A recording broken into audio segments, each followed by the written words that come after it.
करें तो quarter one में कंपनी के रेवेन्यू 28% और मुनाफे में 5% का जंप दिखा है, लेकिन मार्जिन पर थोड़ा दबाव रहा। नतीजों और आउटलुक पर बात करने के लिए हमारे साथ जुड़ रहे हैं स्कॉट्स कोबूटा के whole time director and CFO Bharat Madan ji. Bharat ji नमस्कार, स्वागत है आपका सीएनबीसी आवाज पर। श्रेया बात कर रही हूँ सर।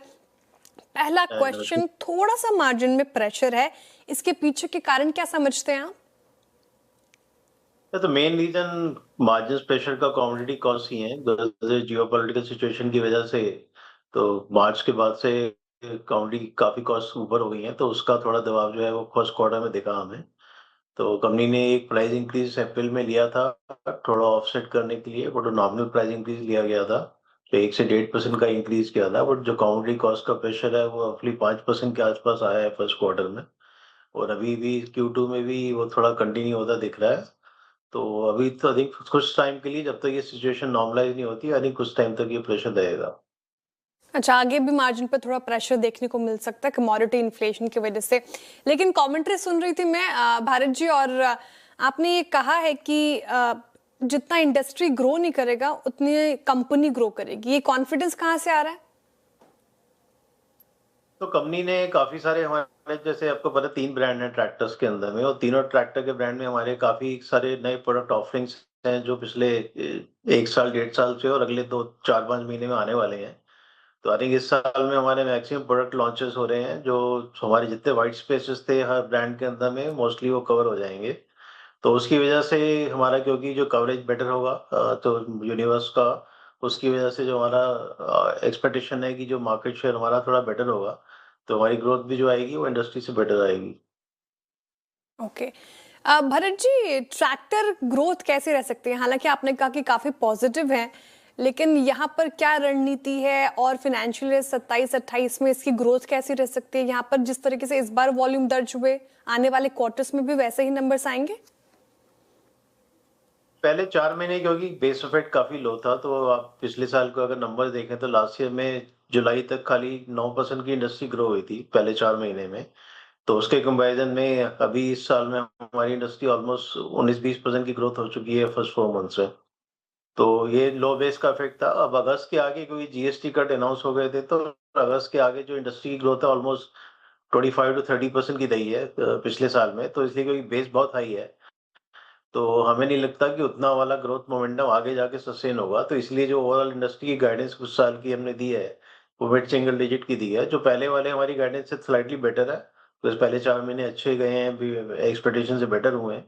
तो इसलिए हमें लगता है कि मिड सिंगल डिजिट ग्रोथ आएगी, जिसका मतलब जो सेकंड हाफ में स्पेशली Q2 और Q4 जो हमें लगता है 2 क्वार्टर है जहाँ पे थोड़ा वॉल्यूम पे इंडस्ट्री में दबाव रह सकता है कम्पेयर टू लास्ट ईयर। अच्छा, ठीक है। अच्छा भरत जी, एक और प्रश्न मेरे मन में आ रहा था। ये एल नीनो इफेक्ट अगर आप देखें या फिर मौसम से जुड़ा कोई दिक्कत आता है सामने, तो क्या इसका असर देखने को मिलेगा? कितना असर पड़ सकता है इनफैक्ट? तो एल नीनो पे अधिक, सबसे पहले तो जो एरियाज डिपेंडेंट है रेनफॉल पे इरिगेशन के लिए, जो स्पेशली सदर्न और वेस्टर्न मार्केट है, उनके ऊपर इम्पैक्ट ज्यादा आता है। तो हमारा क्योंकि स्ट्रॉन्ग मार्केट हो रहा है वो नॉर्थ सेंट्रल इंडिया में है, जो ऑलरेडी इरिगेटेड एरियाज हैं, तो वहाँ पे कम रेनफॉल का इतना इशू नहीं आता जितना कि सदर्न और वेस्टर्न मार्केट में आता है। तो अधिक हमें रेनफॉल का डिस्ट्रीब्यूशन देखना पड़ेगा। तो कैसे होता है, अगर आपका दबाव नीचे वाली मार्केट में रहता है, साउथ और वेस्ट में ज़्यादा रहता है, तो उस केस में हमारे लिए थोड़ा फेवरेबल होगा। वो हमारी वाली जो मार्केट है, वहाँ पे ग्रोथ थोड़ा मोमेंटम अच्छा है। तो अभी भी हमारी स्ट्रॉन्गर मार्केट में फर्स्ट क्वार्टर में 22% का ग्रोथ देखने को मिला compare to rest of the country, जहाँ पे 15% की ग्रोथ हुई है। तो अगर यही ट्रेंड रहा तो हमारे लिए पॉजिटिव होगा। बट यस, आगे जाके इसमें मार्केट के लिए, साउथ वेस्ट मार्केट के लिए जो रेन डिपेंडेंट है इरिगेशन के लिए, उनके लिए थोड़ा प्रेशर हो सकता है अगर वाटर रिजर्व लेवल्स हमारे लेवल उनके बेटर नहीं होते तो अगले सीजन के लिए। ओके। अच्छा, हालांकि आपने जाते जाते इसका उत्तर दिया है, लेकिन थोड़ा और डिटेल में भरत जी, मार्केट शेयर बढ़ाने पर आपका फोकस है, प्रायोरिटी आप ये रख रहे हैं, लेकिन इस मोर्चे पर कितनी प्रोग्रेस हुई है और अब तक इसका असर नंबर्स में साफ, कब तक इसका असर नंबर्स में साफ दिखने लग जाएगा? देखिए, अभी पहले 4 महीने की बात करें तो अभी हमारा मार्केट शेयर इम्प्रूव हुआ है। हनी 30-40 बेसिस पॉइंट का इम्प्रूवमेंट है मार्केट शेयर में हमारा इन 4 महीने में भी, और मंथ ऑन मंथ इम्प्रूवमेंट रही है। तो हमारा कोशिश यही है कि अभी हमारे कुछ फ्रेश और प्रोडक्ट लॉन्चेस होने हैं अगले 2-3 महीने में।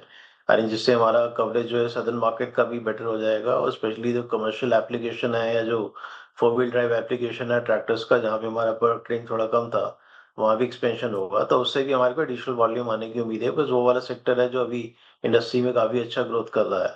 तो ओवरऑल आई थिंक हमें लगता है कि जो हमारे प्रोडक्ट पोर्टफोलियो है, चैनल एक्सपेंशन जो हो रहा है, उसकी वजह से हमारे मार्केट शेयर पे डेफिनिटली पॉजिटिव इम्पैक्ट पड़ेगा आगे जाके भी। सर, ये कुबोटा के साथ पार्टनरशिप को मतलब कुछ साल हो गए हैं, तो यहाँ पर सिनर्जीज कैसे प्ले आउट होते हुए नजर आए हैं, और क्या आने वाले टाइम में कोई और एलोकेशन पार्टनरशिप करने की प्लानिंग में है क्या आप? ठीक है, कोटा ने अभी रिसेंटली अपना mid term business plan launch किया था 2030 का प्लान, जिसमें उन्होंने इंडिया को एक मेजर ग्रोथ ड्राइवर बताया है। तो उनके 3 ग्रोथ ड्राइवर में India is one of the key market, तो डेफिनेटली उनका फोकस इंडिया पे काफी रहेगा आगे जाके 5 सालों में। अब इसमें जो फोकस है उसमें एक दोनों तरफ से है, जितने हमारे प्रोडक्ट्स जो इंडिया फोकस मार्केट रहेगा, जो यहाँ के लिए हमें प्रोडक्ट्स रिक्वायरमेंट है अपना वॉल्यूम और मार्केट शेयर बढ़ाने के लिए, और जो एक्सपोर्ट्स के लिए हमारी रिक्वायरमेंट है क्वोटा की, उनकी जो ग्लोबल रिक्वायरमेंट है वो इंडिया से मीट की दी जाएंगी। तो आई थिंक उनके लिए इंडिया एक काफ़ी इंपॉर्टेंट मार्केट है, I think both component exports के लिए as well as finished products exports के लिए। तो इन दोनों पे क्वोटा का फ़ोकस रहने वाला है आगे जाके, और अभी हम रिसेंटली अपना एक ग्रीनफ़ील्ड का भी इन्वेस्टमेंट अभी हम कर रहे हैं, आई थिंक जिसमें हमारी कैपेसिटी फर्दर एक्सपेंड होगी। तो आई थिंक उससे भी हमारे एक्सपोर्ट के नंबर्स को थोड़ा सपोर्ट मिलेगा आगे जाके। ओके, रेनफील्ड और एक्सपोर्ट्स के नंबर को अच्छा सपोर्ट मिलता हुआ नजर आएगा। बहुत शुक्रिया भरत जी आज हमारे साथ जुड़ने के लिए, नंबर्स पर खुलकर बातचीत करने के लिए, and all the very best for upcoming quarter. से thank you for joining us today on CNBC Awaaz. Escorts Kubota से चर्चा हो रही थी, उनके मैनेजमेंट से बातचीत।